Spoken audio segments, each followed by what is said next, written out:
بسم الله والحمد لله والصلاة والسلام على رسول الله صلى الله عليه وسلم وعلى أزواجه وأصحابه الكرام رضي الله عنهم وأرضاهم. اما بعد، شنوندگان گرامی، ما آغاز میکنیم یک شروع میکنیم با شرح دادن نامهای پروردگار بزرگمان الله عز وجل. یکمین نامی که ما شروع میکنیم و آغاز میکنیم با شرح دادن او، این نام الله. الله چی معنا دارد؟ الله از کدام از چی اشتقاق شده است؟ اشتقاق به معنای که از کدام کلمه گرفته شده است؟ کلمه الله. برای همین خاکو کلمه‌ای که لفظ میگیم که لفظ جلاله، لفظ جلاله این اصلا یگان دلیل نیست که ما همین کلمه الله خچه کلمه الله لفظ جلاله بگیم، برای که یگان حدیث ثابت شده نیست که لفظ جلاله بگیم الله، یگان حدیث نیست. برای همین یکم چیزی که ما با او شروع میکنیم این نام الله است. در نام الله اختلاف کردگان، حتی علما اختلاف کردگان که آیا نام الله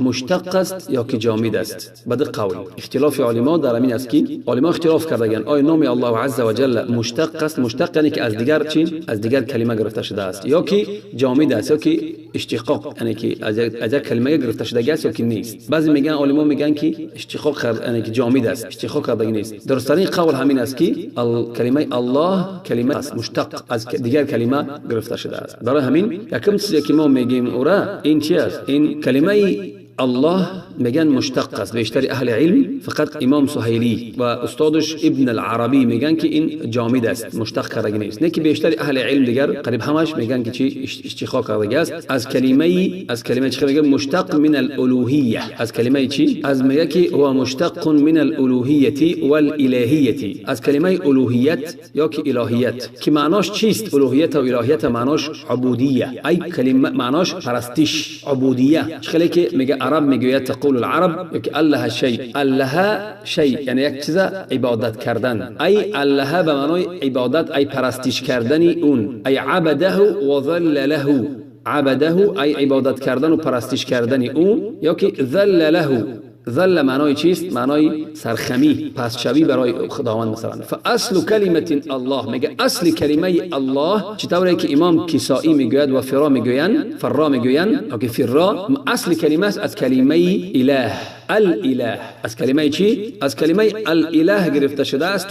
میگه و حذفوا، ابو حیثم میگه و حذفوا الحمزه و ادخلوا الالف واللام، میگه همون حمزه را حذف کردن و داخل کردن الف و لام، الف و لام، ثم ادغمت اللام فی الاخرى. این لام دیگر در این لام ادغام کردن که در آوردن در درونش چی شد؟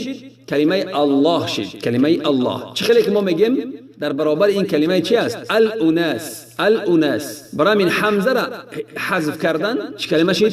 الناس. ناس ما میگیم کو من الجنه والناس، الناس شد. اصلا کلمه الناس و الاناس بود، حمزه را کل کردیم ناس شد. هم خیلی دیگه الاله کی بود، حمزه را کل کردیم و اللام در بالای الف، اللام در بالای اللام در بالای لام دیگه ادغام کردیم شد چی؟ الله. یعنی کلمه الله، کلمه الله شد. خلاصه اله ای کلمه چی؟ ای معبود. اله معنای چی دارد؟ معنای معبود دارد. چطوری که ابن عباس رضی الله عنه میفرماید در قرائتای ابن عباس میگه که و یذرک و الهتک و الهتک.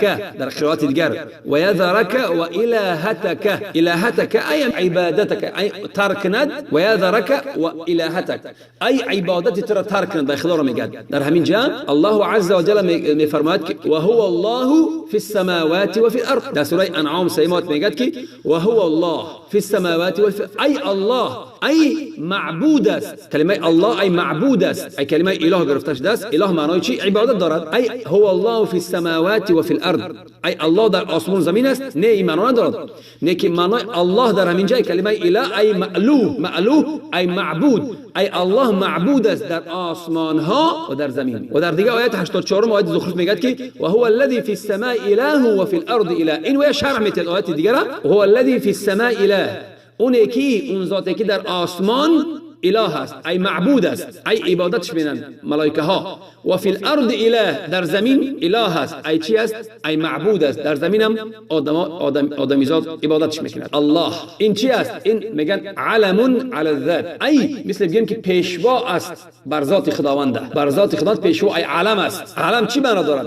ای همه نام ها همه نام‌ها و صفات‌های خداوند در گرد همین کلمه الله میبیان و به همین الله چی دارن پیوست میشوند به همین الله. این علم است در علم در میگه فهو دال على جميع الاسماء الحسنى وصفات العليا ولهذا يضيف الله. برای میگه چی در برگیرنده همه نام‌ها و صفات‌های خداوند است. کلمه الله در برگیرنده همه نام‌های زیبای خداوند و صفات‌های بلند خداوند است. همه را چی در بر میگیرد کلمه الله. خیلی که الله عز و جل میگه ولله الاسماء الحسنى. بین میگه ولله برای خدا نام‌های زیبا هستند. اعراف 180. قول دیگه الله لا اله الا هو له الاسماء الحسنى. الله میگه نیست معبود به حق شایسته عبادت مگر او و برای او چی است نام‌های زیبا. برای کی؟ برای الله. مثلا ما میگیم که الرحمن الرحیم القدیر العلیم، همه اینا نام‌های خدااند و نمیگیم که ولا یقال الله، نمیگیم که الله از نام‌های رحمان است، نه، یا که ما نمیگیم که الله از اسمای علیم است، نه، که میگیم که رحمان و علیم و قدیر و رحیم از چی است؟ من اسماء الله، از نام‌های الله است. از نام‌های کی است؟ از نام‌های الله. یعنی که همه نام‌ها و صفات‌ها اضافه میشن به کی؟ به الله، به کلمه الله. بعد سیگار اضافه کنم که مثلا ما میگیم که الرحمن الرحیم سمیع علیم الله. مثلا میگیم که الله سمیع، الله رحیم. نمیگیم که رحمان الله، رحیم الله، نه، میگیم که الله رحیم است، الله رحمان است. همه چی؟ همه نام‌ها با چی امون پیوست و به خدا به کلمه الله میرسند. برای که علم هست. علم یعنی پیشوای همه نام و صفات نام الله است. لفظ جلاله میگه بعضی خاصیت های، یکم خاصیت او میگه انه علم اختص بالله وحده. میگن علم است، پیشوای نام است که فقط به ذات خداوند، به ذات الله تعلق دارد، خاص به ذات الله است. یگان کس نامش گذاشتگی نیست الله، نه در حقیقت نه مجازن. یگان از همون پادشاهان و همون جبروت که فرعون داشت مثلا ایجاح نگفته است که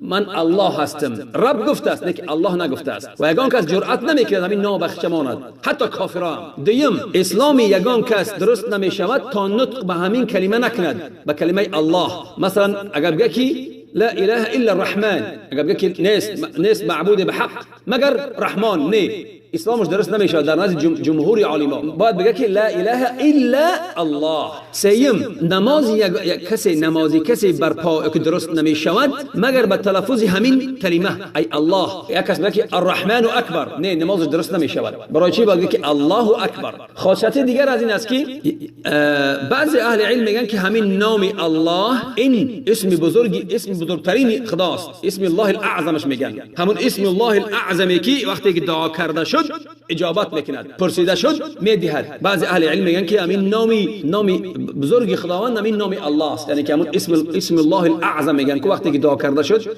استجابت میشود. باز از خصوصیت هاش همین است که در وقتی ندا کردن الف و لام ساقط نمیشوند، حذف نمیشوند.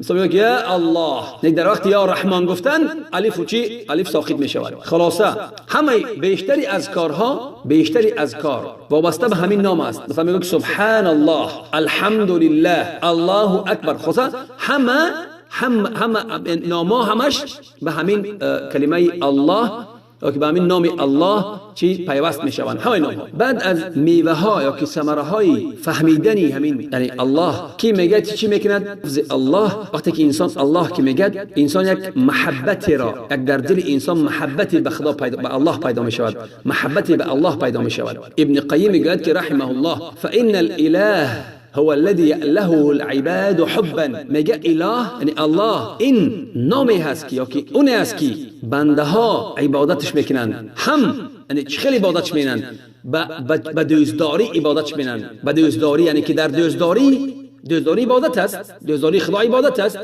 یعنی که دوستش می‌دارن. وقتی که همین نام ذکر می‌کنن دوستش می‌دارن. فإن الإله هو الذي له العباد حبا. اله میگه کیست؟ اونی که بنده ها او را دوست می‌دارن و برای او سرخم میشوند و از او بیم دارن، میترسن و از او چی؟ از او امیدوارن، او را بزرگ میشمارن.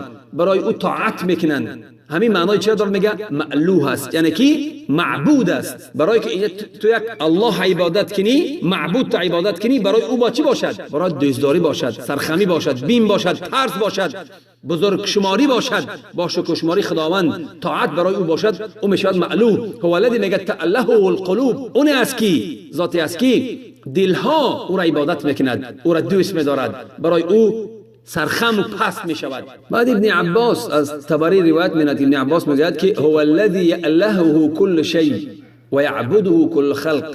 ابن عباس میگوید که اون ذات است که یألهه کل شیء، ای عبادتش میکند همه چیز، همه خلقش. و عن ضحاک عن ابن عباس، از ضحاک از ابن عباس روایت است که میگوید الله ذو الالوهیه والعبودیه، الله میگه صاحب الوهیت است، صاحب عبودیت است، علی خلقی اجمعین، یعنی که پرستش فقط برای کیست؟ برای الله هست. پرستش برای کی است؟ برای الله. اگر بگویند که امین الوهیت به چی دلالت میکند، چخش ما فهمید که امین عبادت است معناش، انا که اله معنای معبود دارد. در جواب میگویم که عرب هم خیلی در وقتش نطق میکرده است که امین کلمه اله این معنای معبود دارد، اله معنای معبود دارد. خلاص این بود برای زیاد نشود برای گوش کردن شما، این بود درباره کلمه الله عز و جل کمتر شرح دادیم که چه صفات ها دارد و چه خاصیت ها دارد و چه معنا دارد. این بود یکم نامی که نام الله عز و جل، و از داینه که خود ما را فراموش نکنید. والسلام علیکم و رحمت الله و برکاته.